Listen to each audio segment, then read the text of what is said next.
Eva's phone buzzed at 3:47 a.m. She jerked awake, heart already racing before her conscious mind caught up. Beside her, Sean's breathing remained steady, deep, even the rhythm of sleep. She'd been grateful for that lately. Grateful he couldn't see her face in the dark. Couldn't read the fear she was barely containing. The phone buzzed again. Insistent. Demanding. She slipped out of bed with practiced silence. 5 days since the first threatening email. 3 days since the second. She'd been waiting for the third. Dreading it. The bathroom door closed with a soft click. She locked it. Turned on the shower to mask any sound. Sat on the closed toilet lid with trembling hands and opened her burner phone. Unknown sender. Of course. Subject. Final instructions. Her stomach dropped through the floor. She opened it. Hello again, Eva. Marcus grows impatient. His time is limited, as you know. So let's stop dancing and get to business. You will steal the following from Sean Lee's private server. Complete financial records for Lee Enterprises, last 5 years. Documentation of all offshore accounts, names and contact information for his business partners. Any records of transactions that might interest Korean tax authorities. You will also withdraw $2 million in cash from your joint accounts. Consider it back payment for what you stole from Marcus in 1997. With interest. Deadline, 72 hours from now. Friday, 11:59 p.m. Deliver everything to the address below. Come alone. Tell no one. Or we start hurting people you love. Beginning with Mina. Attached is proof we're serious. Eva's hands shook so violently she almost dropped the phone. She opened the attachment. Photograph. Recent. Yesterday, maybe. Mina leaving her apartment building. Camera bag over her shoulder. Coffee in hand.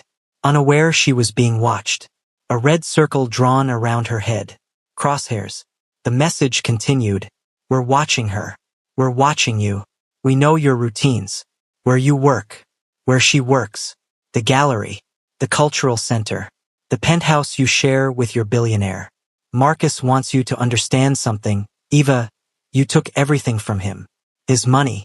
His freedom. 15 years in prison because the shipment you stole was traced back to him. 15 years of his life gone. Now he's dying. 6 months, maybe less. Before he goes, he wants to watch you lose everything the way he did. So you have a choice. Give us what we want, disappear from Seoul and everyone you love stays safe. Or refuse and we start taking them.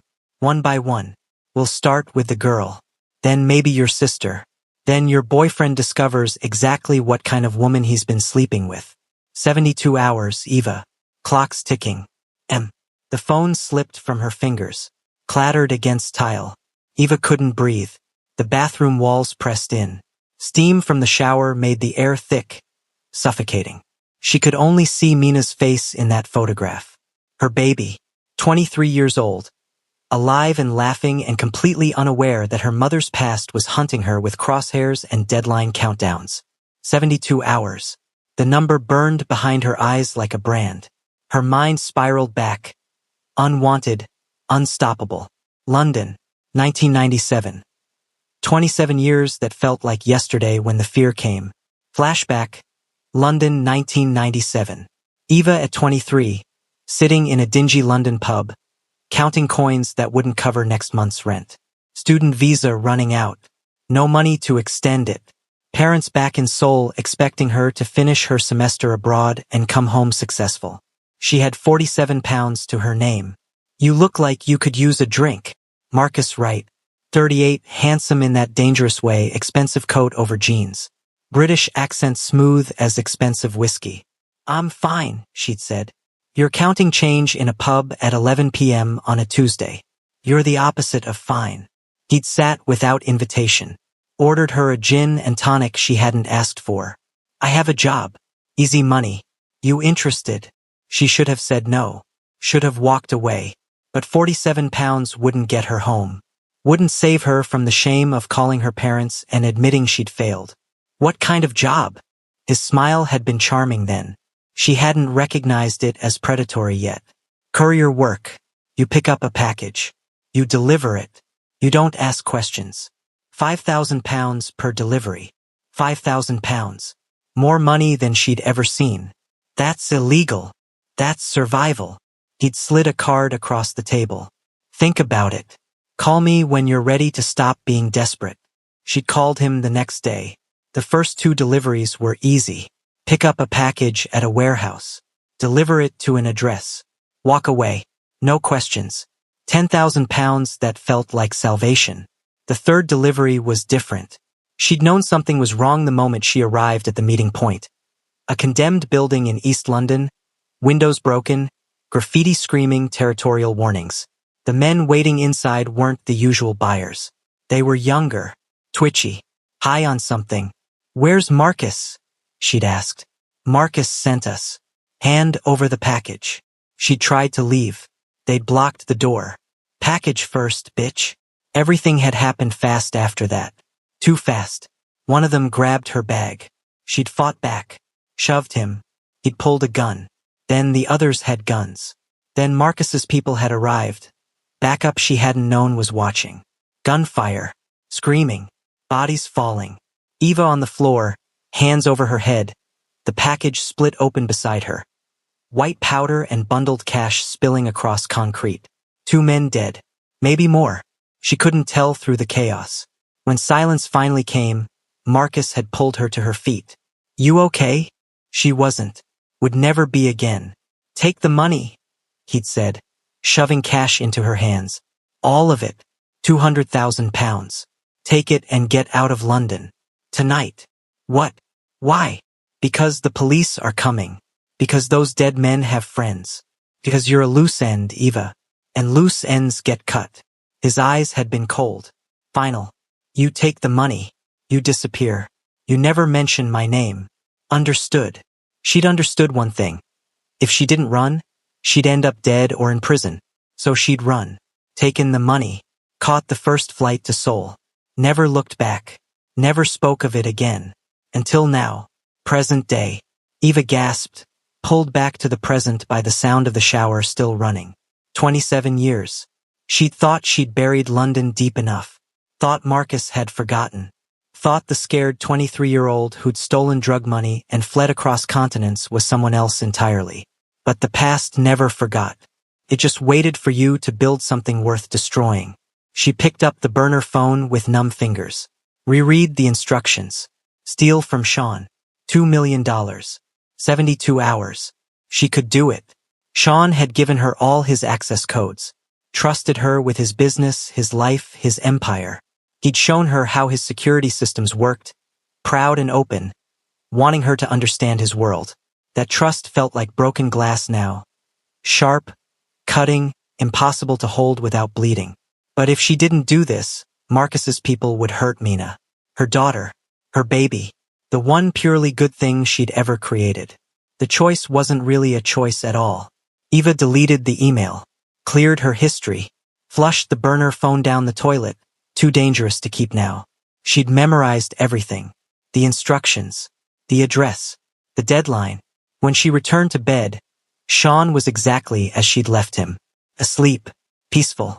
One arm stretched across her side of the bed like he'd been reaching for her. She slid beneath his arm. Let him pull her close automatically, still sleeping. His heartbeat was steady against her back. Strong. Certain. She tried to memorize the feeling. Because tomorrow night, she'd betray him to save their daughter. And by the time he discovered what she'd done, she'd be gone. The next morning arrived too fast.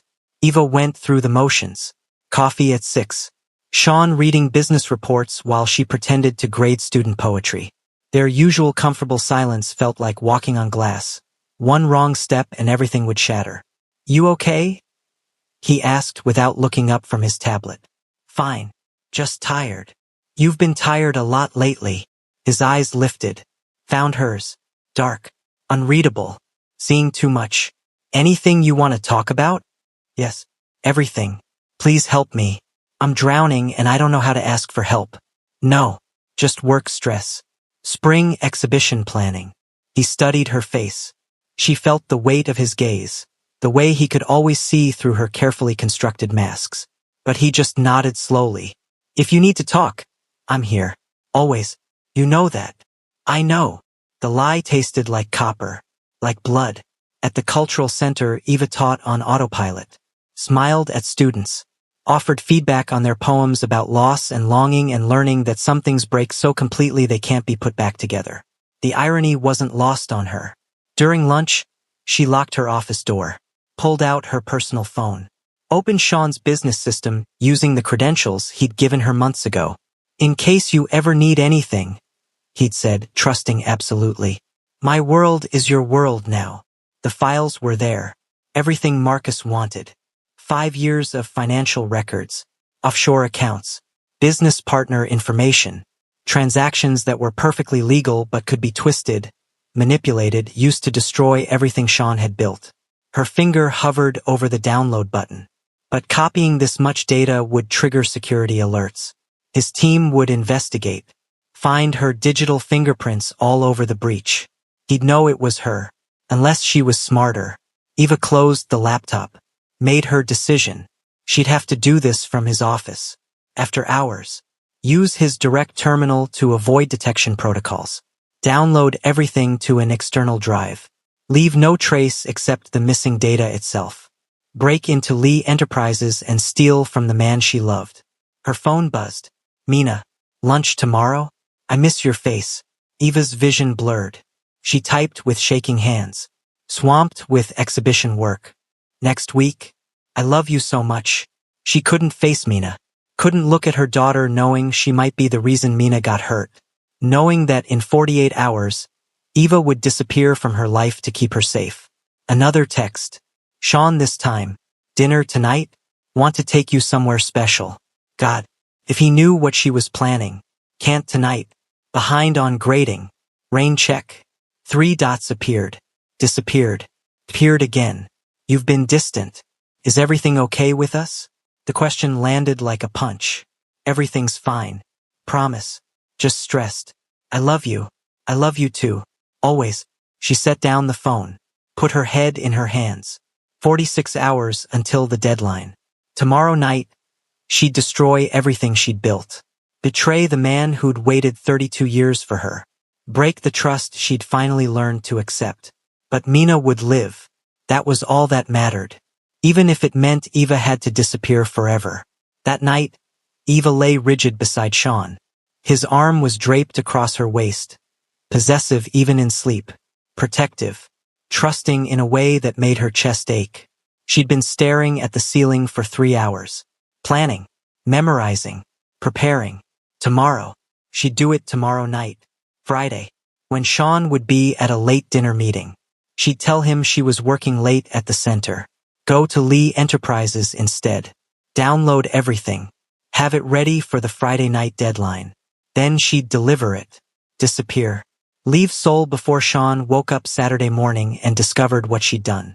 Leave behind the penthouse. The cultural center.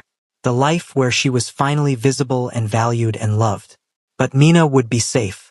Sean shifted. Pulled her closer. Even asleep, he held her like he was afraid she'd vanish. "I'm sorry," she thought. "I'm so sorry. You trusted me and I'm gonna break that trust. But I can't lose her. I can't watch my daughter die because of mistakes I made when I was 23. She closed her eyes. Didn't sleep. Just lay there in the dark. Feeling the weight of what she was about to do crushing down like the sky was falling one piece at a time. Somewhere in Seoul, Marcus Wright's people were watching. Waiting. Counting down the hours until Eva Tomfield destroyed herself to save the people she loved. 43 hours. The clock was ticking. Sean Lee wasn't sleeping. He lay perfectly still in the dark, his arm draped across Eva's waist, breathing slow and measured. The performance of sleep he'd perfected decades ago when knowing things without showing you knew them kept you alive. Eva thought he was asleep. She'd been thinking that for 3 days now.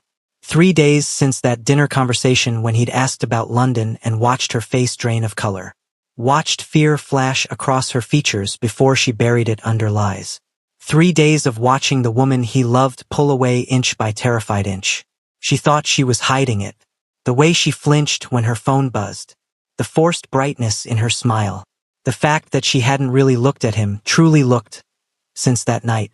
She'd been going through motions, playing a role, pretending everything was fine while her hands shook and her eyes went distant and she stopped sleeping beside him. She stopped letting him touch her in any way that mattered. Sean had given her space, time, waited for her to trust him enough to tell him what was wrong. But patience had limits. Tonight, lying in the dark beside her rigid body, feeling her breathing too fast and too shallow, he knew whatever was coming was happening soon. So he waited. At 1:47 a.m., Eva's breathing changed, became deliberately controlled. The shift from genuine sleep to wakefulness masked as rest. 2:03 a.m., she moved. Slowly, carefully, sliding out from under his arm like she'd practiced it. Her feet touched the floor without sound.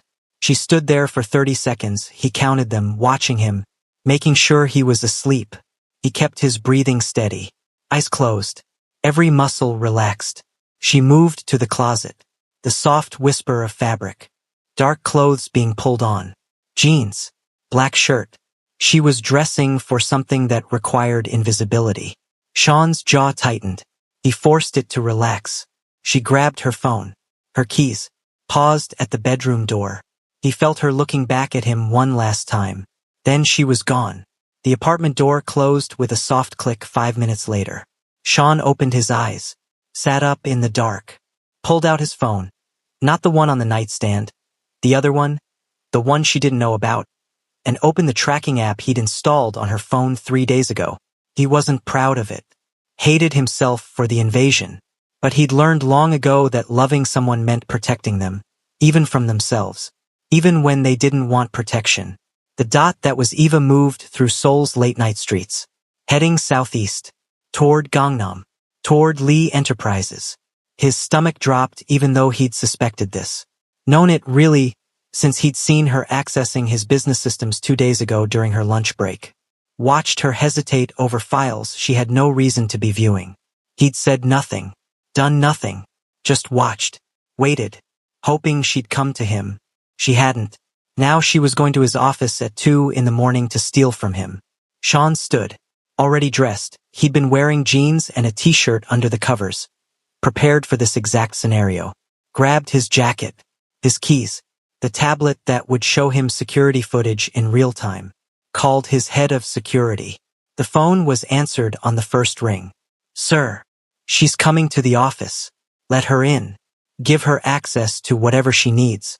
Disable any alerts her presence would trigger." Silence. Then, "Sir, are you sure? If she's accessing sensitive files." "I know what she's doing." His voice was cold, clinical, the tone that made grown men reconsider their questions. "I want full surveillance footage. But don't stop her. Don't let her know she's being watched." "Understood. Understood, sir." Sean ended the call, pulled up the security feed on his tablet. Watched Eva's car pull into the Lee Enterprises parking garage. Watched her walk to the elevator with hunched shoulders and trembling hands. Watched her use the keycard he'd given her to access his private floor. The 40th floor corridor appeared on screen. Eva walking down it like she was heading to her own execution. Her black and gray hair pulled back. Face pale. She looked terrified. She looked like she was breaking. His office door. She hesitated, her hand on the keypad. Then she entered the code, his birthday, the date he'd asked her to move in, numbers he'd given her because he trusted her with everything. The door opened. She stepped inside his office. Sean watched on the tablet. Watched her stand there for a moment, looking around like she was memorizing it. His desk, his windows, the photo frame he kept, her laughing at the cultural center opening, captured when she didn't know anyone was watching. Then she moved to his computer, logged in with his credentials, pulled out an external hard drive from her pocket, started downloading files. Her hands shook so badly she dropped the drive twice. She was crying, silently, tears streaming down her face while she stole from him. "Tell me why," Sean whispered to the screen. "Just tell me what they're threatening you with." But Eva just cried and downloaded files and apologized to empty air. "I'm sorry." Her lips moved. "I'm so sorry. I don't have a choice. I have to keep her safe. I'm sorry, Sean. I'm so sorry." Her. Mina. Someone was threatening Mina. Everything clicked into place. The fear. the distance, the stolen files. Eva was being blackmailed, forced to choose between betraying him and protecting their daughter. And she'd chosen Mina. Of course she had. Sean's phone rang. Different number. Mina. His blood went cold. He answered. Mina. Sean. Her voice was breathless. Panicked. Something's wrong with Mom. Really wrong. I went to check on her at the penthouse and she's not there, but her phone is, and I found. She was crying now. I found messages. Emails. Threats. There's photos of me and some man from London named Marcus Wright, and they're threatening to hurt me if Mom doesn't.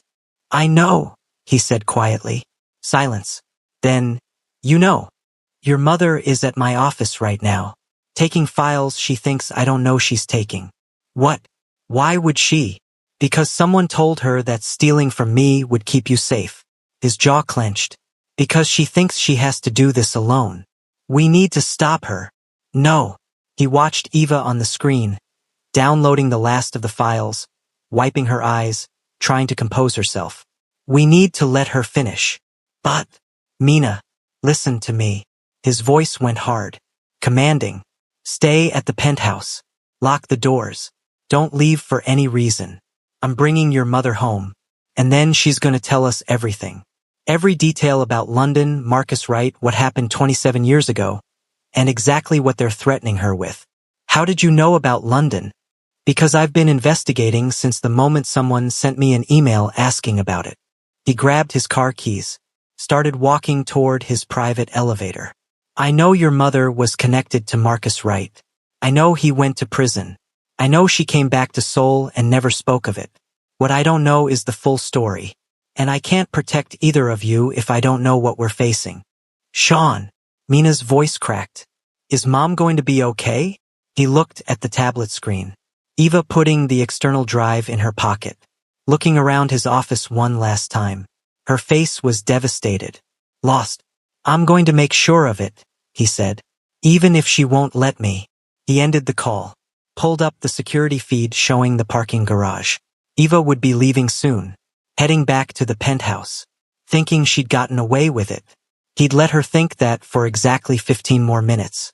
Then he was going to his office, and Eva was going to tell him the truth. All of it, whether she wanted to or not. Eva made it to the parking garage before her legs gave out. She leaned against her car, gasping for air, the external hard drive in her pocket feeling like it weighed 1,000 pounds. She'd done it. Downloaded everything Marcus's people wanted. Financial records, offshore accounts, partner information, 5 years of Sean's business laid bare. Everything that could destroy him. Her hands were still shaking. She couldn't make them stop. I'm sorry, she'd whispered to his empty office. I'm so sorry, but I can't lose Mina. I can't watch my daughter die because of my mistakes. She pulled out her phone. No messages. No calls. Maybe Sean was still asleep. Maybe he'd never know she'd been here. Maybe. The parking garage elevator opened. Sean stepped out. Eva's heart stopped. He was dressed, fully alert, walking toward her with purpose. His gray-black-white hair caught the harsh fluorescent light. His face was composed, empty, but his eyes... God, his eyes were devastated. Sean, her voice came out broken. I can explain. Can you? He stopped 5 feet away, hands in his pockets, dangerously calm. Because I've been waiting 3 days for you to explain. Watching you pull away, watching you terrified, giving you every opportunity to trust me with whatever's wrong. She backed up until she hit her car. How did you? I know you, Eva. Every expression, every tell, every lie. He took another step closer. Did you really think I wouldn't notice? The way you froze when I asked about London. The fear, the distance, the fact that you haven't let me touch you, really touch you in 3 days. You've been watching me. I've been loving you. There's a difference. His voice went rough. What I haven't been doing is understanding why you couldn't trust me. Why you thought you had to break into my office at 2 in the morning and steal from me instead of coming to me for help. Tears spilled down her face. They threatened Mina. I know. She stared at him. How? Because she called me 10 minutes ago. She's at the penthouse. She found the threatening messages you didn't delete thoroughly enough. His jaw clenched. She's terrified, Eva. Thinks something terrible has happened to you. And I had to tell her that her mother is currently stealing company secrets from me because someone convinced her that betraying me would keep her safe. The words hit like physical blows. Eva's knees buckled. She slid down the side of her car until she was sitting on the concrete. I was trying to protect you. Her voice broke. Both of you. If I gave them what they wanted, they'd leave you alone. Leave Mina alone. I could disappear and what? We just accept that? Move on. He crouched in front of her.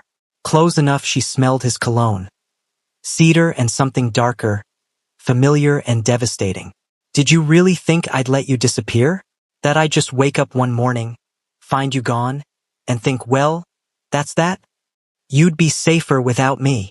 I'd be fucking destroyed without you. The control finally cracked. His voice rose, echoed through the empty garage. Do you understand that? I've waited 32 years for you, Eva. 32 years. I'm not losing you to some threat from your past because you were too scared to trust me with the truth. People died because of me. The confession ripped out of her. In London, 27 years ago, a drug deal went wrong and people died and I stole money and ran and Marcus went to prison because of me and now he's dying and he wants revenge and I can't. She was sobbing now. Full, body-shaking sobs. I can't let him hurt you or Mina because of what I did when I was 23 and stupid and desperate. Sean went very still. His phone buzzed. He looked at the screen. His face went completely blank. What? Eva whispered. He showed her. Photo. Mina, bound to a chair. Duct tape over her mouth. Terror in her eyes. Fresh bruise blooming on her cheek. Text below, you have what we want. $2 million cash plus the documents. 12 hours. We'll send delivery instructions. Come alone. Tell the boyfriend and she dies. Eva's world tilted. Sean caught her before she hit the ground. They have her. Eva couldn't breathe. Couldn't think. Oh God. They have my baby. They have Mina. Eva. Look at me. He gripped her shoulders. Hard. Look at me right now. She looked. His face was steel. Carved from granite and fury. How many people does Marcus have in Seoul? I don't know. 2? 3? Sean. They have our daughter. How many did he have in his organization in London? What does that matter? Answer the question. 6. Maybe 8. She was shaking so hard her teeth chattered. But that was 27 years ago. I don't know who. Are any of them ex-military? Some of them, maybe. How did you know about? Because I've been investigating Marcus Wright since that fucking email arrived 3 days ago. His hands framed her face. Forced her to focus. Did you think I'd just ignore a threat to you? I've had people digging into him. I know he's dying. I know he did 15 years in UK prison for drug trafficking. I know you were somehow connected to him. What I didn't know was the full story. His voice dropped. Dangerous. And now our daughter is paying the price for your silence. The words cut deeper than any blade. I'm sorry. She was sobbing. I'm so sorry. I thought I was protecting her. I thought if I just gave them what they wanted. You thought wrong. He released her. Stood. Pulled out his phone. You should have come to me the moment that first threat arrived. We could have handled this. Protected Mina. Stopped this before it got this far. They said if I told you. They lied. That's what blackmailers do, Eva. They isolate you. Make you think you're alone. Make you desperate enough to make stupid choices. He was texting furiously. But you're not alone. You never were. And now we're going to fix this. How? They have Mina. They want money and files and they're going to get exactly what they expect. His smile was cold. Predatory. Nothing like the man who made her coffee every morning. This was someone else. Someone dangerous. They think you're alone. Scared. Easy to control. They're wrong on all counts. He made a call. Someone answered immediately. It's me. I need the team. Full tactical. We have a kidnapping situation. Then a pause. Yes now. I'll send you the details. Bring everything. We move in 2 hours. He ended the call. Made another. I need a location trace on this number. He read off the number the text came from. How long? Good. Send it to my phone the moment you have it. He pocketed the phone. Looked at Eva still sitting on the concrete. Get in the car. We're going back to the penthouse. But the files, they want the files. I know what they want. And they'll get it. But not before I know everything. He pulled her to her feet. You're going to tell me the full story about London. Every detail. What happened? Who died? Why Marcus went to prison. What you stole. All of it. Right now. Sean. No more secrets. No more lies. His voice went hard. Final. You're going to trust me with the truth, Eva. Because I can't plan an extraction if I don't know what we're dealing with. So you're going to tell me everything. And then we're going to get our daughter back. How? By doing what I do best. He opened her car door. Making problems disappear. 20 minutes later, they sat in the penthouse kitchen. Eva, Sean, and Mina's favorite coffee mugs sitting on the counter. A gift Eva had given her for her 21st birthday, painted with, I shoot people, and a camera underneath. Felt like a memorial. Eva told him everything. London, 1997. Being 23 and desperate and broke. Marcus Wright offering courier work. £5,000 per delivery. The first 2 runs that went fine. The third that went catastrophically wrong. I arrived at the meeting point. Old warehouse in East London. The buyers were different. Younger. Hi. One of them grabbed my bag. I fought back. Her voice shook. Then guns. Marcus's people showed up. Backup I didn't know was there. There was shooting. 2 men went down. Maybe more. I couldn't tell. Sean listened. Didn't interrupt. His face revealed nothing. Marcus pulled me up. Told me to take the money. All of it. £200,000. Told me to disappear before the police arrived. Before the dead men's friends came looking. She looked at her hands. So I ran. Took the money. Caught the first flight home. Never spoke to him again. Until now. Until now. She met his eyes. He went to prison because the shipment was traced back to him. 15 years. And now he's dying and wants revenge. Silence. Then Sean stood. Walked to the window. Looked out at Seoul's pre-dawn skyline. You were 23. Yes. Desperate. Alone. Scared. Yes. You made choices to survive. People died because of those choices. He turned. His face was hard. People died because drug dealers got violent. Because Marcus Wright ran a criminal organization. Because desperate situations create desperate actions. You didn't pull the trigger, Eva. You were a victim who survived. That's all. That's not. That's exactly what it is. His phone buzzed. He looked at it. Something shifted in his expression. We have a location. Incheon. Old shipping warehouse by the port. Her heart kicked. Mina's there. Her phone is. Which means she's likely there too. He made another call. I have the location. Send the coordinates to the team. We move in 90 minutes. Full tactical approach. Non-negotiable silence until we have visual confirmation of the hostage. Pause. Yes. Assume they're armed. Plan accordingly. He ended the call. Looked at Eva. I'm coming with you, she said. No. She's my daughter. Which is exactly why you're staying here where it's safe. Like hell I am. Eva stood. Walked toward him. You can't stop me, Sean. This is my fault. My past. My mistakes. I'm going. Eva. I know you want to protect me. I know you think keeping me here is smart. But she's my baby. And I'm not sitting here waiting while someone else risks their life to save her. Her voice went steel. So either I come with you, following your orders, doing exactly what you say, or I follow you there myself in my own car. Your choice. Sean studied her face, looking for weakness, finding none. Finally, he nodded. You do exactly what I say. When I say stop, you stop. When I say stay down, you stay down. When I say run, you run. Non-negotiable. Agreed. He walked to a closet she'd never seen him open. Pulled out a Kevlar vest. Black. Heavy. Professional grade. Put this on. She took it. Strapped it on with shaking hands. He pulled out another vest for himself. A gun. Loaded it with practiced ease. tucked it into a holster at his back. This wasn't the billionaire who made her coffee. This wasn't the man in expensive suits who quoted poetry and built cultural centers. This was the gang heir. The dangerous man she sometimes forgot he was.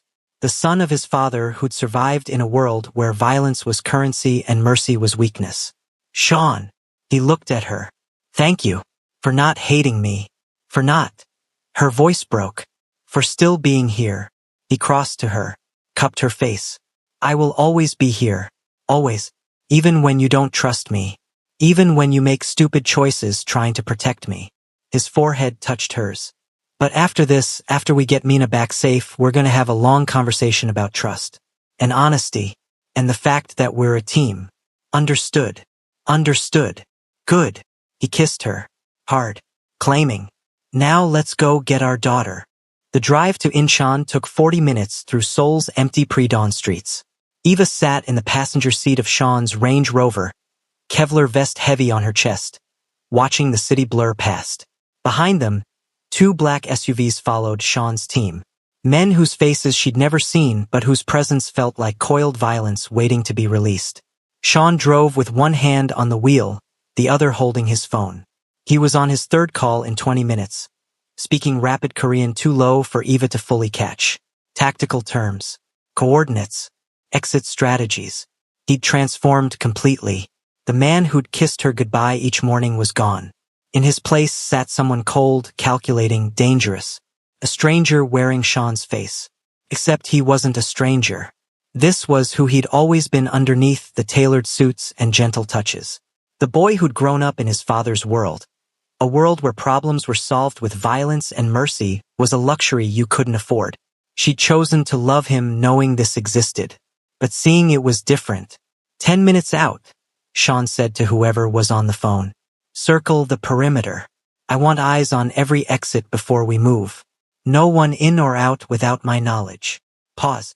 If they try to run with her, stop them. Non-lethal if possible. But the girl's safety is priority 1. Understood. He ended the call. Glanced at Eva. You okay? No. Good. Being scared keeps you sharp. He took a turn too fast. The tires squealed.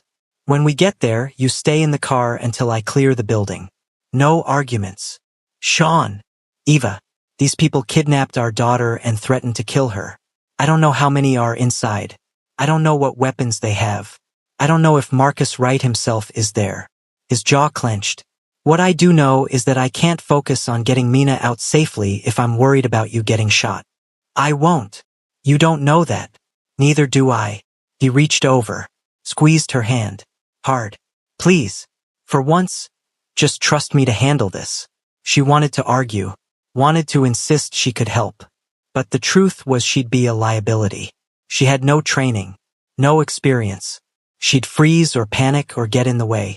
Okay, she whispered. I'll stay in the car. Thank you. They drove in silence for another minute. Eva's mind spiraled. Mina's face in that photo, terrified, bruised, bound. Her baby. 23 years old, but still her baby. What if they've hurt her? Eva's voice cracked. What if? Then I make them regret it. Sean's voice was flat, empty, more terrifying than anger. But let's focus on getting her out first. Revenge can wait. You'd really kill the people who hurt our daughter? He looked at her. His eyes were black, cold, without hesitation, without regret. I told you once, I've got 12 deaths on my conscience. I can live with a few more if it means keeping my family safe. The casual way he said it should have horrified her. Instead, Eva felt something darker, something that whispered good. Make them pay. Make them suffer for touching her. Maybe she wasn't so different from him after all. The Incheon port appeared ahead, massive shipping containers stacked like building blocks, cranes looming against the lightning sky, warehouses spread across acres of concrete and rust. Sean killed the headlights, slowed down, pulled into a side street between 2 corrugated metal buildings. The 2 SUVs following them peeled off in different directions, taking up positions, creating a perimeter. That one. Sean pointed to a warehouse at the end of the row. 3 stories, windows broken, Graffiti screaming territorial warnings. Mina's phone signal is coming from inside. How many entrances? 4. Front, back, 2 side doors. My team is covering all of them. He put the car in park, pulled out his gun, checked the magazine with practiced efficiency. I'm going in the front. Jinho's team takes the back. We clear room by room until we find her. What if they hear you coming? They will. That's the point. His smile was sharp, cold. I want them to know I'm coming. Want them scared. Desperate people make mistakes. He reached into the back seat, pulled out an earpiece, fitted it into his ear. Comms check. He listened, nodded. Good. We move in 3 minutes. Remember, the girl is priority 1. Everyone else is expendable. He looked at Eva. Really looked. His face softened slightly. I'm going to bring her home. I promise. I know. She grabbed his jacket, pulled him close, kissed him hard. Be careful. Please. Always am. He pulled back. Stay in the car. Doors locked. If anything goes wrong, if you hear gunfire, if someone who isn't me approaches this vehicle, you drive away. Don't wait. Don't look back. Just drive. I'm not leaving without you. Without both of you. Eva. No. Her voice was steel. We're a team. Remember? That means we all come home. Together. He studied her face, then nodded. Together. He climbed out of the Range Rover, closed the door softly, made a hand signal to someone Eva couldn't see. 3 men materialized from the shadows, all dressed in black tactical gear, all carrying weapons that looked military grade. They moved like smoke, silent, efficient, deadly. Sean said something too low for Eva to hear. They nodded, dispersed, taking positions. Then Sean walked toward the warehouse entrance. Eva watched through the windshield, heart hammering, hands gripped together so tight her knuckles went white. He reached the door, tested the handle. It opened. He disappeared inside. The warehouse was exactly what Eva had expected. Concrete floors, exposed beams, stacks of rotting pallets and rusted machinery. The smell of oil and salt water and decay. And silence. Too much silence. Sean moved through the space like a ghost. Gun raised, every sense on high alert. Behind him, Jinho and 2 others spread out, covering angles, watching for movement. The earpiece crackled. North entrance clear. No hostiles visible. South entrance clear. No movement. Sean clicked his mic twice. Acknowledgement. Keep moving. They cleared the ground floor. Empty. Just shadows and abandoned equipment. The stairs to the 2nd floor were metal. Each step would ring like a bell. He didn't care. He wanted them to hear him coming. He climbed, boots hitting metal with deliberate weight, announcing his presence. The 2nd floor opened into a massive space. More equipment. Some tarps thrown over shapes that could be furniture or could be nothing. And at the far end, light. A single bare bulb hanging from the ceiling, illuminating a small area like a spotlight on a stage. Mina sat in a chair beneath it, hands zip-tied behind her back, duct tape over her mouth, bruised dark purple on her cheek. Her eyes were wide, terrified, but alive. Relief hit Sean like a physical blow. Then he saw the man standing behind her.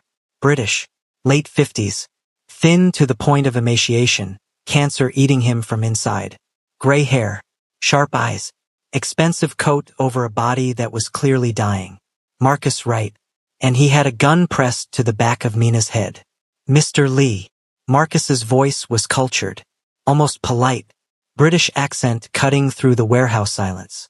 So good of you to join us, though I must say you're early. We weren't expecting you for another few hours. Sean kept his gun trained on Marcus. Let her go. I don't think so. Not until Eva delivers what she owes me. Marcus smiled. It didn't reach his eyes. She is here, isn't she? Hiding somewhere? Too cowardly to face me herself. Eva's not part of this anymore. This is between you and me. Oh, but it's not. Marcus's finger moved to the trigger.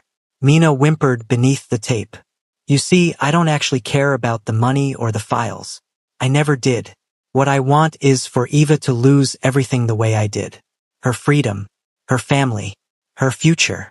You lost your freedom because you ran a drug trafficking operation. I lost my freedom because Eva Tomfield stole from me and disappeared. Marcus's voice went cold. 15 years in prison. Do you know what that does to a man? What it takes from you? I had a wife, a daughter, a life, all gone because of that stupid little girl who thought she could steal from me without consequences. She was 23, desperate. You exploited her. I gave her an opportunity. Marcus's hand shook slightly. The gun pressed harder against Mina's skull.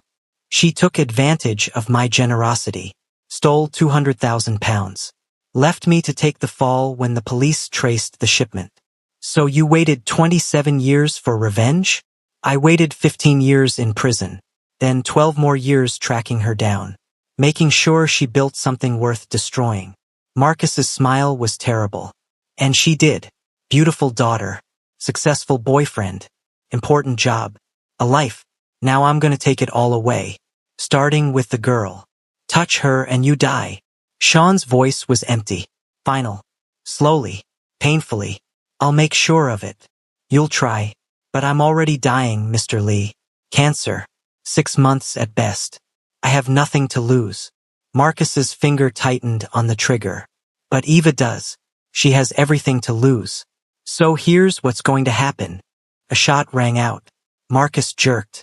The gun fell from his hand. He stumbled sideways, clutching his shoulder. Blood spread across his expensive coat.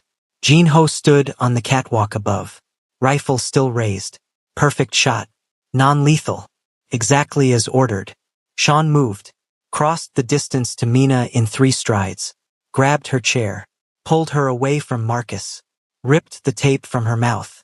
Dad? She was crying. Gasping. Dad. I'm sorry. They grabbed me outside my apartment and I tried to fight but... Shoo. You're okay. I've got you. He cut the zip ties with a knife from his belt. Pulled her into his arms. You're safe now. I've got you. Behind them, Jinho and the others secured Marcus. Zip-tied his hands. Applied pressure to the shoulder wound. The older man was conscious but fading. Blood loss or shock or both. Where's Mom? Mina pulled back. Her face was tear-streaked. Terrified. Is she okay? They said they'd hurt her if I didn't. She's fine. She's outside. Sean cupped her face. Checked her pupils. The bruise. Did they hurt you anywhere else? No. Just the face when I tried to run. She was shaking. Full body tremors. I'm sorry. I'm so sorry. You have nothing to be sorry for. He pulled her close again. Nothing. This isn't your fault. None of this is your fault. His earpiece crackled. Sir, we have a problem. The vehicle's gone. Sean's blood went cold. What? The Range Rover. Miss Tomfield. She's not there. No. No. He told her to stay. To wait. To be safe. He scanned the warehouse. Shadows. Equipment. Exit points. Then he saw her. Eva standing 20 feet away. She must have slipped in during the chaos. Must have followed him despite his orders. She was staring at Marcus Wright. The man who'd destroyed her life 27 years ago. The man who'd just tried to kill her daughter. And she was holding a gun. One of the weapons Jinho's team had left near the entrance. She was pointing it at Marcus. Eva. Sean's voice was careful. Calm. Put the gun down. She didn't move. Didn't blink. Just stared at Marcus with eyes that held 27 years of fear and guilt and rage. You took everything from me, she said quietly. My peace. My sense of safety. My ability to trust that the past stays buried. She moved closer. The gun steady in her hands. I was 23. Desperate. Stupid. I made a mistake. And you've been punishing me for it for almost 3 decades. Marcus laughed.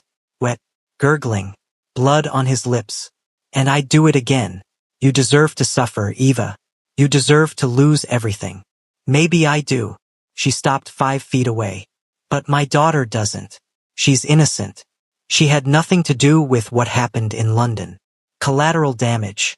Just like my daughter was when she found out her father was in prison for drug trafficking. Marcus's eyes glittered with hatred. Just like my wife was when she divorced me. Just like my life was when it ended because of you. I'm sorry. Eva's voice broke. I'm genuinely sorry for what happened to your family. But threatening mine won't fix what's broken. It'll just create more victims. I don't care about fixing anything. Marcus coughed. Blood spray. I just want you to hurt the way I did. Eva's finger moved to the trigger. Sean tensed. Ready to move. To stop her. To prevent her from doing something she couldn't take back. Eva, he said quietly. Don't. He's not worth it. He tried to kill Mina. I know. And he'll pay for it. But not like this. Not by you. Sean moved slowly. Carefully. You're not a killer, Eva. You're a survivor. Don't let him turn you into something you're not. He destroyed my life. He tried to. But you rebuilt it anyway. You're here. You're strong. You're loved. Sean was close enough to touch her now. You're a mother. A teacher. A woman who survived impossible choices. That's who you are. Not this. Eva's hands shook. The gun wavered. He hurt my baby. I know. And I will make sure he answers for it. But not like this. Not with you carrying another death for the rest of your life. Sean's hand covered hers. Gently. Let it go, Eva. Let me handle this. Please. Tears streamed down her face. I'm so tired of being scared. I know. But killing him won't fix that. It'll just add more weight. His voice softened. Give me the gun. Let me protect you from this. Please. For a long moment, Eva didn't move. Then her hands loosened. She let Sean take the gun. Let him pull her into his arms while she broke down. 27 years of fear and guilt and rage finally released in wrenching sobs. Behind them, Marcus laughed. Weak. Dying. You're weak, Eva. Always were. Too soft to do what needs doing. Sean turned. Handed the gun to Jean-Ho. Walked to where Marcus lay bleeding. Crouched down. Looked him in the eye. You're right about one thing. She's too soft. Too kind. Too good to do what needs doing. His voice dropped. Went cold. Empty. But I'm not. Marcus's smile faltered. You can't. There are witnesses. Who? My men. Sean glanced around. They're loyal to me. Not to justice. And you, he leaned closer, are a dying man who kidnapped my daughter and threatened my family. No one will miss you. No one will question what happened here. You won't get away with. I already have. Sean stood. Looked at Jean-Ho. He resisted arrest. Tried to grab a weapon. We had no choice. Jean-Ho nodded. Understanding perfectly. No, wait. Marcus's eyes went wide. Please. I'm dying anyway. Cancer will. Should have thought of that before you put a gun to my daughter's head. Sean walked back to Eva. To Mina. Get them out of here. Now. Jean-Ho moved. Guided Eva and Mina toward the exit. Eva looked back once. Met Sean's eyes. He nodded. Go. I'll handle this. I'll protect you from this. She went. Behind them, Marcus was pleading. Bargaining. Offering information. Money. Anything. Sean didn't listen. He just stood there, cold and still, while Jean-Ho made the call that would ensure Marcus Wright's body was found with a weapon in his hand and defensive wounds that told the story of a man who'd fought back when cornered. Self-defense. Justified. Case closed. By the time the sun rose over Incheon, Marcus Wright was gone, and Eva's past was finally truly buried. In the Range Rover, Mina curled against her mother. Eva held her, stroked her hair, whispered apologies and love and promises that everything would be okay now. Sean climbed into the driver's seat 20 minutes later. His hands were clean. His face was composed. Whatever had happened inside the warehouse stayed there. It's done, was all he said. Eva nodded. Didn't ask for details. Didn't want them. Sean started the engine. Drove them home as dawn broke over Seoul. And for the first time in 27 years, Eva felt the weight of her past finally lift. Some debts could never be repaid. But some secrets could finally stop haunting you. If you were willing to let someone else carry the darkness so you didn't have to. They didn't go back to the penthouse. Sean drove them to his mansion in the hills, the fortress Eva had only visited twice. Security gates slid open. Cameras tracked their arrival. Guards nodded to Sean like soldiers acknowledging a commander. Dawn was breaking over Seoul. The sky streaked pink and gold after the longest night of Eva's life. Mina slept in the back seat, her head on Eva's shoulder. Exhaustion had finally claimed her. The bruise on her cheek looked worse in the growing light, dark purple, spreading like ink beneath her skin. Eva traced it gently with her fingertips. Her baby, safe now but marked. She'll heal, Sean said quietly. Physically fast. The rest will take time. I should have told you sooner, Eva whispered. When the first email came. Yes, you should have. He didn't soften it. But we'll deal with that later. Right now we get you inside. Safe. Then we talk about trust. About being a team. The words stung because they were true. The gates closed behind them. Sean parked in the circular drive and sat for a moment, hands on the wheel. What happened back there? Eva began. With Marcus. Doesn't concern you. His voice was final. He's gone. He can't hurt you or Mina again. Sean. Eva.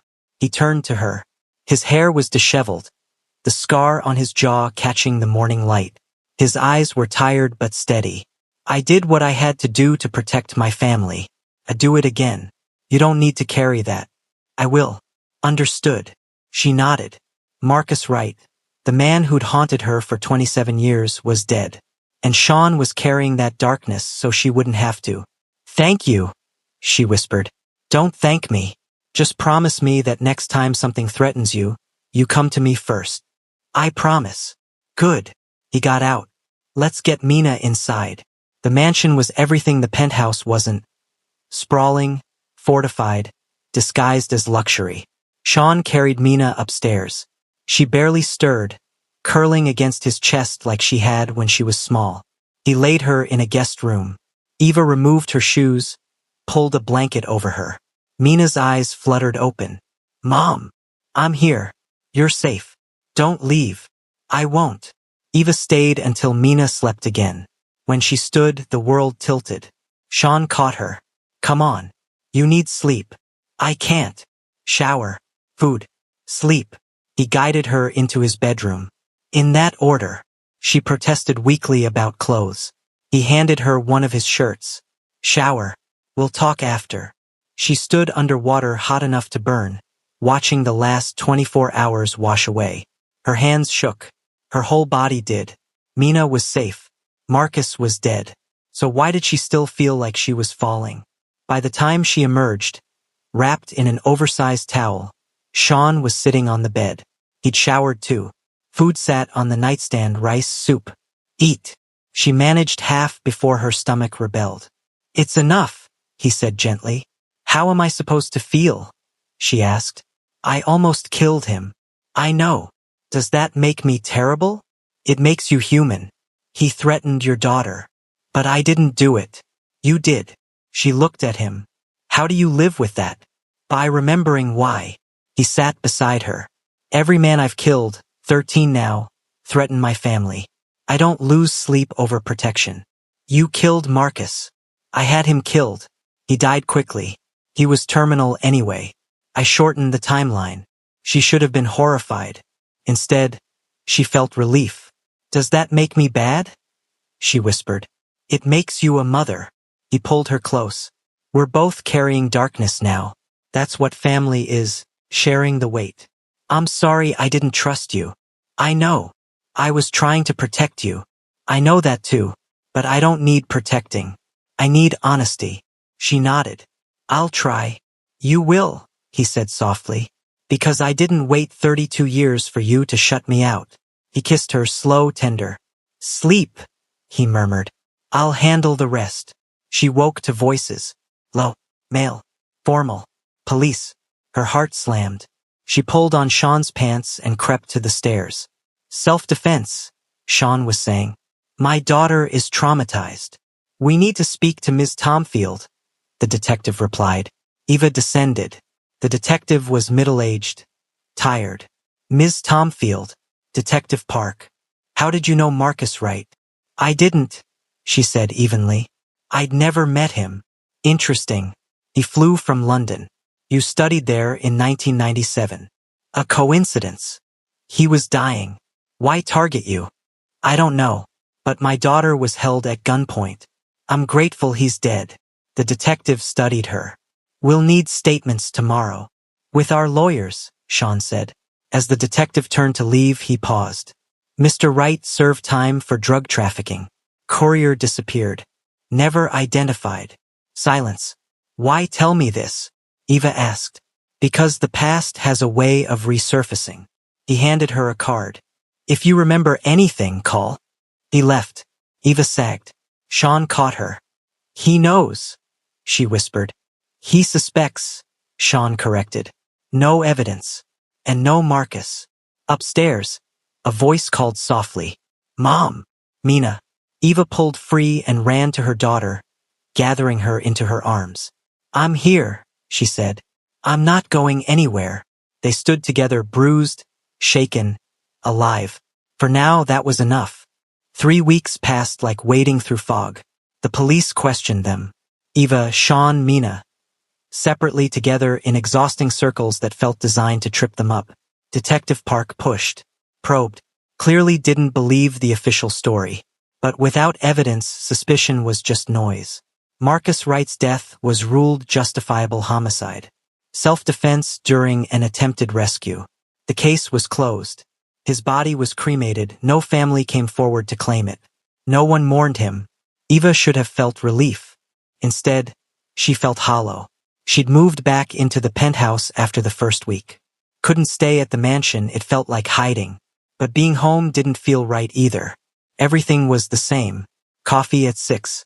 Sean reading reports. Her grading papers. Domestic routines that should have been comforting. Instead, they felt like performance art. 2 people pretending everything was fine when nothing was fine. Sean was patient, gentle, gave her space when she pulled away, held her when nightmares woke her at 3 a.m., and they did regularly. Marcus's face, Mina's terrified eyes, the gun in her own hand, finger on the trigger. You're safe, he'd murmur, pulling her against his chest. Everyone's safe. It's over. But it wasn't over. Not really. Because Eva couldn't look at Sean without seeing him walk into that warehouse prepared to kill for her. Couldn't look at Mina without seeing the bruise that had finally faded but left something harder behind. Couldn't look at herself without seeing the woman who'd been willing to pull the trigger. She didn't recognize any of them anymore. You need to talk to someone, Helen said over coffee one afternoon. Her sister had come to Seoul the week after everything happened. Stayed close. Watched Eva with worried eyes. A therapist. Someone professional who can help you process this. I'm fine. You're not fine. You're barely sleeping. Barely eating. I watched you stare at the same page of student work for 20 minutes this morning without reading a single word. Helen leaned forward. Eva, you went through something traumatic. You're allowed to not be okay. I should be grateful. Mina's alive. Marcus is dead. It's over. Trauma doesn't care about should. It just is. Helen squeezed her hand. Talk to someone. Please. Eva nodded. Didn't mean it. Didn't know how to explain that talking wouldn't fix the fundamental problem. She'd learned something about herself in that warehouse. Something dark. Something that couldn't be unlearned. She was capable of violence. Of choosing death over mercy. Of being glad a man was dead. That knowledge sat in her chest like broken glass. Mina wasn't doing much better. She'd gone back to work at the gallery after 2 weeks. Threw herself into Sean's exhibition project with manic energy. Photographing, editing, working 16-hour days. Eva recognized the pattern. Running from feelings by staying busy. She'd done the same thing after her divorce. We should talk, Eva said one evening when Mina stopped by the penthouse to drop off prints. Nothing to talk about. Mina's smile was too bright, too forced. I'm fine. Working. Moving forward. Mina, you were kidnapped. Held at gunpoint. That's not something you just move past. What do you want me to say, Mom? That I'm scared? That I have nightmares? That every time someone walks too close to me on the street I freeze? Her voice cracked. Yeah. All of that's true, but talking about it won't change it. So I'm just dealing, okay? That's not dealing. That's avoiding. Says the woman who hid her entire past for 27 years. The words came out sharp, cutting. Mina's face immediately crumpled. I'm sorry. I didn't mean. No. You're right. Eva moved closer. I did hide. For decades. And look where it got us. Look what my silence almost cost. She took Mina's hands. I don't want you to make my mistakes. I don't want you to bury this until it poisons everything good in your life. What if I don't know how to not bury it? Mina's voice was small, young. What if I'm too scared to look at it? Then we look together. You, me, therapy. Whatever it takes. Eva pulled her daughter into her arms. We survived, Mina. Both of us. Now we need to learn how to actually live with what we survived. Mina nodded against her shoulder. Okay, therapy. Together. Together. The conversation with Sean came on a Friday night. Eva had been preparing for it all week, practicing words in her head, trying to find the right way to say what needed saying. She found him in his home office, reading reports, glasses perched on his nose, reading glasses he only wore at home, vulnerable in a way the world never saw. Can we talk?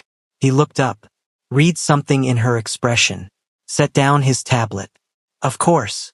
She sat across from him. The desk between them felt appropriate. Physical distance for an emotional conversation. I need to move out. The words landed like stones in still water. Sean went very still. Why? Because I can't think clearly when I'm here. Can't separate what I feel from what I think I should feel. Can't figure out who I am now after everything that's happened. And you think leaving will help you figure that out? I think staying here, letting you take care of me, letting you make everything okay, it's too easy.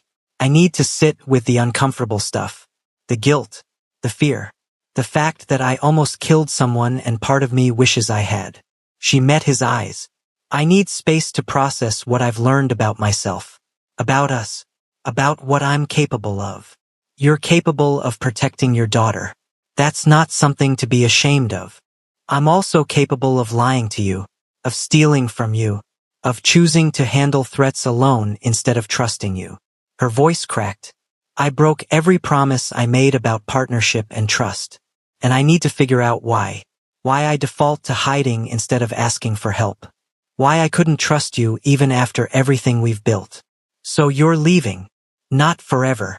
Just temporarily. Helen's staying in Seoul for another month. I'll stay with her. Give us both space to think. To heal separately before we try to heal together. Sean was quiet for a long moment. His face revealed nothing. But she saw his hands, white-knuckled on the edge of the desk. If this is what you need, I won't stop you. His voice was careful, controlled. But Eva, don't run because you're scared. Don't leave because you think you don't deserve this. Because you do. You deserve love and safety and partnership. Even after making mistakes. I know. Intellectually, I know that. But I don't feel it yet. And until I do, until I can look at myself and not see someone who puts everyone in danger, I can't be the partner you deserve. I don't want the partner I deserve. I want you, messy, flawed, human. Then you'll still want me in a month, after I've done the work to understand why I am the way I am. She stood. I'm not ending this, Sean. I'm hitting pause, so I can come back stronger, more honest, more capable of actually being the partner you need. He stood too, came around the desk, stopped inches away. How long? A month, maybe 6 weeks. Therapy, individual and with Mina. Maybe eventually with you if you're willing. I'm willing. His hand cupped her face. I'd do anything to keep you. But if what you need is space, I'll give it to you. On one condition. What? You don't disappear. You call. Text. Let me know you're okay. Let me be part of your healing even if I can't be physically present for it. Deal. He kissed her. Soft. Tender. Full of things he couldn't say. When he pulled back, his eyes were suspiciously bright.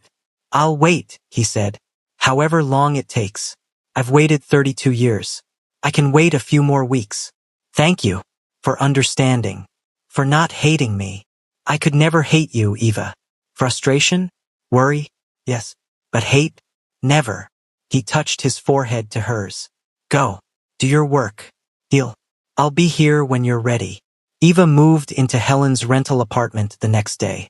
It was strange living in someone else's space. Sleeping in a guest room.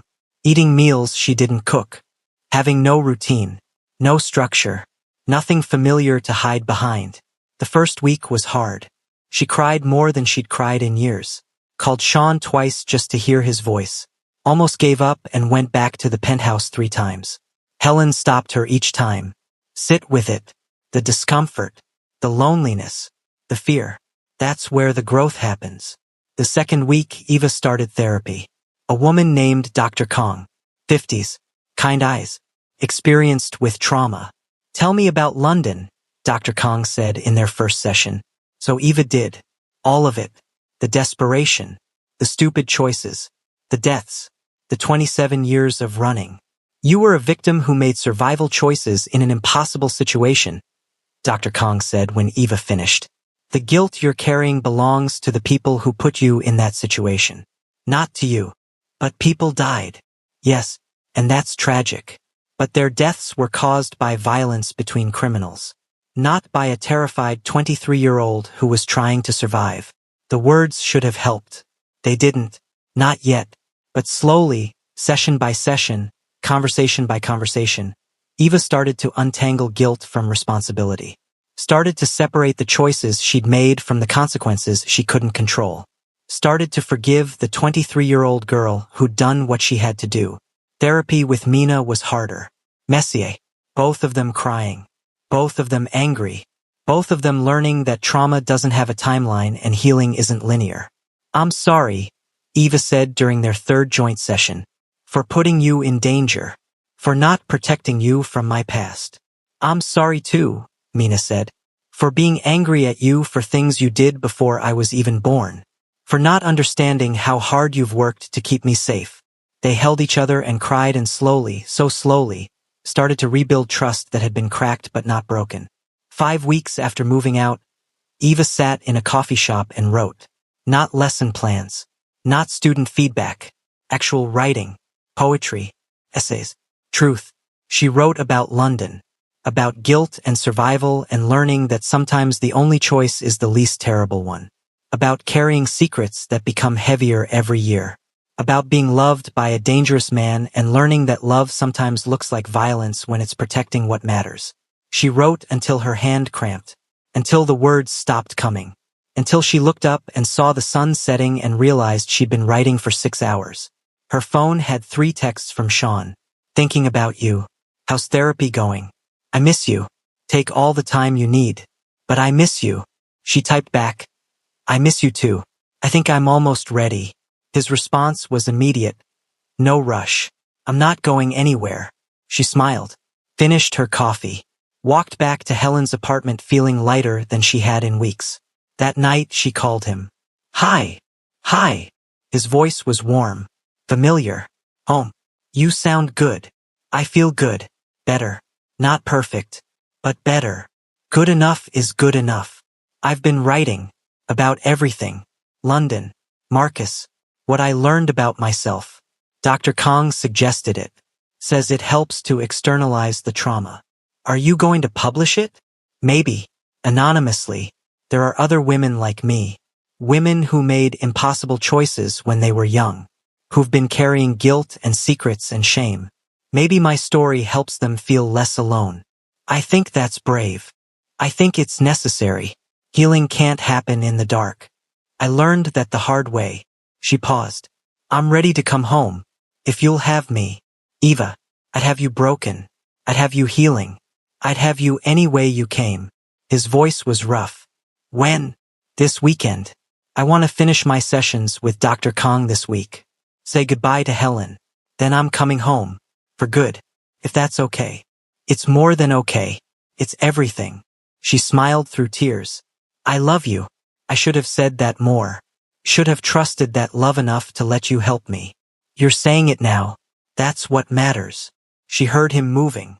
Probably pacing. I love you too. I've loved you for 32 years.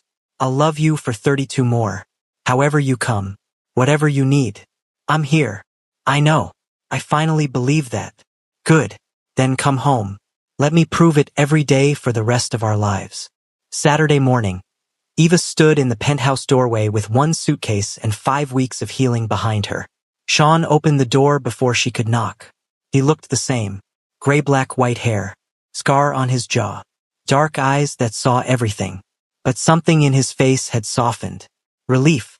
Joy. Hope. Hi. Hi. She smiled. I'm home. You are. He pulled her inside. Took her bag. Set it down. Turned to really look at her. You look different. I am different. Still healing. Still working through things. But different. Better. Better's good. He cupped her face. I like better. She kissed him. Different from before. Not desperate. Not urgent. Just present. Honest. The kiss of two people who'd survived darkness and chosen each other anyway. When they pulled apart, he smiled. Welcome home, Eva. It's good to be home. She looked around the penthouse. Her plants on the windows. Her books on the shelves. Her terrible floral apron hanging in the kitchen. I've missed this. Missed us. We missed you too. He took her hand. Mina's coming for dinner tonight. She wants to talk to you about something. Is she okay? She's doing better. Therapy's helping. She's still working too hard. But that's a different conversation. He pulled Eva toward the couch. Right now, let's just sit. Together. No drama. No trauma. Just us. So they sat. Eva curled against his side like she belonged there. Which she did. His arm came around her automatically. They fit together like pieces that had always been meant to connect. I wrote something, she said after a while. An essay. About survival and second chances and learning that the past doesn't have to define the future. I'm thinking about publishing it. Anonymously. Maybe not. Maybe it's time to stop hiding. She tilted her head back to look at him. I spent 27 years invisible because I was scared. Then I spent months with you learning to be seen. Then I almost lost everything because I went back to hiding when I got scared again. I think I'm done hiding. You're sure? No. Terrified, actually. But being sure is overrated. Sometimes you just have to be brave enough to try. Then try. I'll be right here. Whatever happens. They sat in comfortable silence. Outside, Seoul hummed with life. Inside, two people who'd survived impossible things learned how to just be. Together. Healing. Home. 6 months later. The book launch was small. Intimate. The penthouse overlooking Han River. 30 people, colleagues, students, close friends. Copies of Invisible No More. A memoir of survival and second chances, stacked on a table by the windows. Eva stood beside them wearing gray, a compromise between invisible and seen that felt appropriate. Her black and gray hair was down. Her hand was in Sean's. Mina raised a glass. To my mom, who spent her life thinking she was invisible but was actually the strongest person I know. Who survived impossible choices. Who protected me even when it meant sacrificing herself. Who finally learned to stop hiding. Her voice cracked. I love you, Mom. I'm proud of you. Eva's throat went tight. I love you too, baby. Helen raised her glass next. To my sister, who's always been brave even when she didn't know it. Welcome to being visible. They drank. They laughed. They celebrated not just the book but survival itself. Later, after everyone left, Eva and Sean stood at the windows. Seoul spread below them like scattered stars. Any regrets? He asked. About the book? No. About taking so long to trust you? Every day. She turned in his arms. But we're here now. That's what matters. We're here now, he agreed. And I have a question. Her heart kicked. Okay. He pulled out a small box. Opened it. Simple ring. Elegant. Perfect. Eva Tomfield. I've loved you for 33 years. Through rejection and reunion. Through secrets and survival. Through darkness and healing. I want to love you for the next 33. And the 33 after that. Will you marry me? Tears spilled over. Yes. God, yes. He slid the ring on her finger. Kissed her while Seoul glittered below and their future stretched out endless and bright. No more secrets? He murmured against her lips. No more secrets. Just us. Honest. Messy. Real. Perfect. They stood there holding each other while the city slept and the past finally, truly released its grip. Some debts could never be repaid. But some second chances were worth every scar earned along the way. And some love stories didn't end. They just finally got to begin. What would you rate part 3? Drop 0 to 10 in the comments. Did Eva and Sean's story satisfy you? Let me know what you thought of the ending. If this moved you, hit subscribe for more emotional stories like this. What country are you watching from and what time is it there? I love seeing where this story finds you. Thank you for being on this journey. Your support means everything.